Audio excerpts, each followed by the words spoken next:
Les Compagnons de la Libération sont des citoyens qui se sont distingués pour la libération de la France lors de la Seconde Guerre mondiale.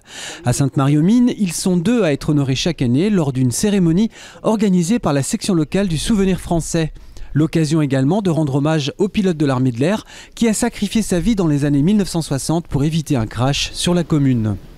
Aux morts, 2 compagnons de la Libération sainte-mariens, André Alberg, qui est mort le 15 octobre, donc, comme j'ai expliqué, et Laure Diebold, donc place Laure Diebold-Meuchler, et puis le sergent-chef Arénès. Ils sont quasiment morts, décédés à peu près autour du 15 octobre. Et comme tous les ans, on fait une cérémonie commémorative. Ces 3 personnalités ont accompli des actes héroïques. Ils étaient tous les 2 sainte-mariens.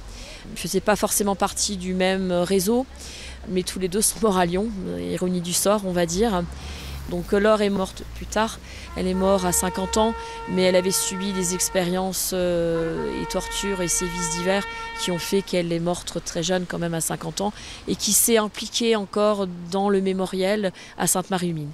Le pilote, sommairement, comme il est expliqué dans la biographie, le F-100 Sabre, il y a eu une avarie réacteur.